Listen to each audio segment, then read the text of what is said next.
this is like the only real chance that that Magnus has, because the position itself still doesn't look that good, but it's complicated enough that the time might be a factor. And the last time we checked, it was Magnus who was down by 2 minutes on the clock with a very comfortable over 4 minutes for Daniil. And now Rook d4 played, and I also see the evaluation bar that we have on our screen. It gives us an idea that actually the advantage itself, though it's there, it's still not a winning advantage. You know, White still has to show some technique here. Well, but this Rook takes d4 was a big blow, because it felt like, you know, you are opening things up, you get some counterplay, but after Rook takes d4, Queen e3, White cemented the structure, White stabilized all the center. And okay, yeah, Queen c6 had to be played. Queen c6 now, he wants to go Queen h1, but also a Rook d4, a very nice the point was that if Black would have taken the Queen on f3, White took advantage of the pin on the c file, Bishop f3, Rook d7, Knight d7, the Rook on c8 hangs. So taking advantage of that, Daniil was able to make the move Rook d4, f3 on the board, stopping, intercepting this diagonal. But now if Black can only get that bishop from f8 to c5 somehow, but the Queen on the c file is pinned as well. Yeah, Rook e8, Queen f2 on the board. Yeah, somehow. Can Black go Queen f6 here?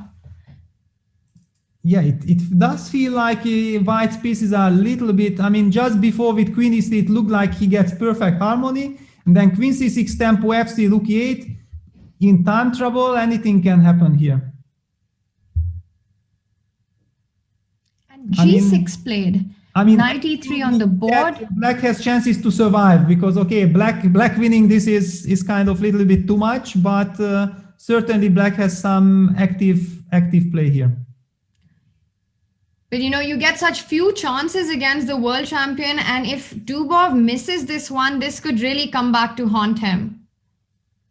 Definitely. I mean, he had time. Yeah, it was not like he suddenly got a winning opportunity when he was very low on time. It was like a very promising position with comfortable time on the clock. And Queen f6, your Queen f6 is played. This opens up White's knight, I mean Black's knight heading to b3, and another light piece, light minor piece might come to c5. It's tricky, and down to 20 seconds.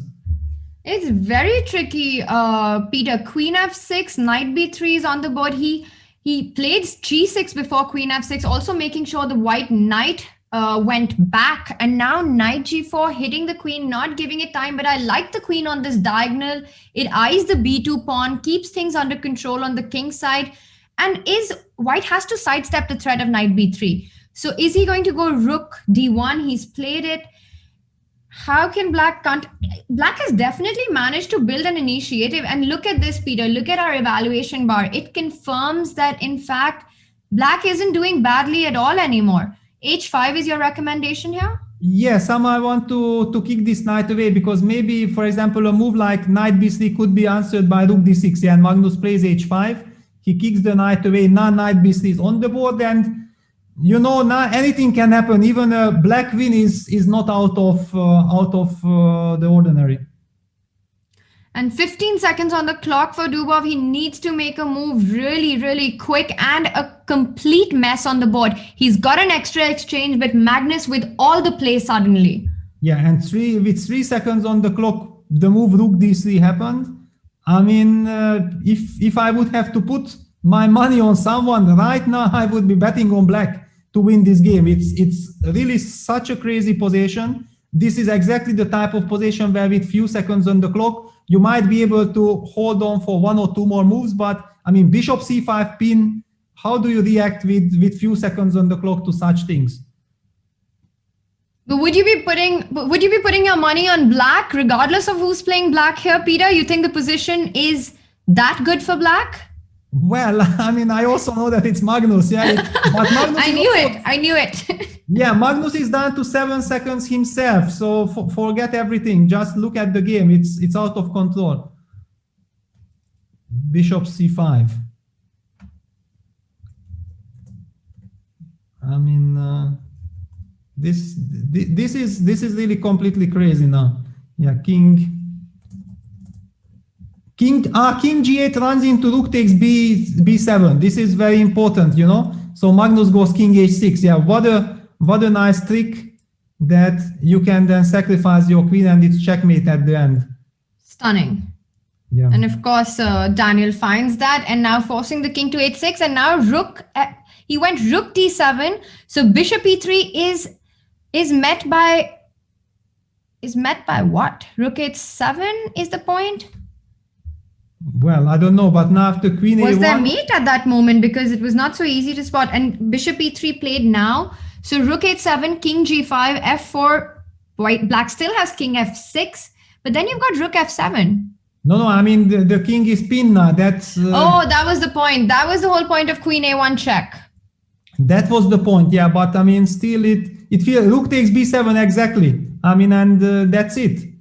This is stunning. This is stunning. And the point is that now bishop f2, f4, king f6, rook f7 was a mate. So he had to go rook f8. Now he just picks up queen e3. Yeah, now it's just over. It's mate, finish.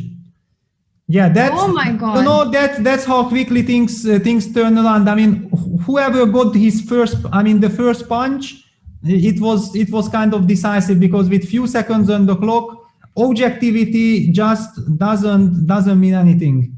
And we can see Magnus just how disappointed he is because he knew that despite having a terrible start and being dead lost, he managed to create his chances. And just when, Peter, you said you're going to pick black, everything looked great. Daniil Dubov managed to find a beautiful trick. Where did that happen exactly? Yeah, well, I just cannot explain why after rook 4 d3, Magnus still had like 25 seconds on the clock, so no reason to panic yet. Daniil was down to very few seconds on the clock. Why don't you just play the move bishop c5, which Magnus, I think, from 1,000 times, 999 times would have chosen bishop c5, completely paralyzing white's pieces. I mean, look at this pin. Just very hard to find the move. And then it's Daniil who has, I don't know, 5 seconds to decide whether he goes maybe pawn hunting, which is not really a pawn hunt, but trying to disbalance the knight from b3. Instead of this, he takes on b2 and allows this chance of rook d7. But I'm pretty sure that Magnus just blundered that he cannot go back to g8. And he realized that, okay, it's no way, this pin is just too deadly. But all of a sudden, rook d7. And maybe there was some escape here, but I mean, with few seconds on the clock, it's practically lost for black. And this was the position which we were looking at when I said, Peter, after bishop e3, the whole point was rook h7. Let's just have that. You can't win the queen because of this idea. The king is actually in a kill zone. That bishop on h3 is doing a beautiful job of defending the king from escaping, which is why Magnus had to give a check, move white's king on g2, making sure the f3 pawn is pinned. But was there any way for Magnus to defend against the mate now? Because now he just falls into it anyway after rook h7 check. And rook takes b7. Yeah, that's... And this was game over now because there's just, you can't take the queen on f2. It's met by the same mate with f4. Peter, you look at the final position and you know that it's Daniil who could only get this game against the world champion. Yeah, but I mean, again, it's a little bit mystical because I mean, Magnus is so good with few seconds on the clock. I mean, basically in the previous two also we have been seeing him in all these banter blitzes and so on, controlling the clock with few seconds on the clock. He was brilliant, and then he falling into such a mating net.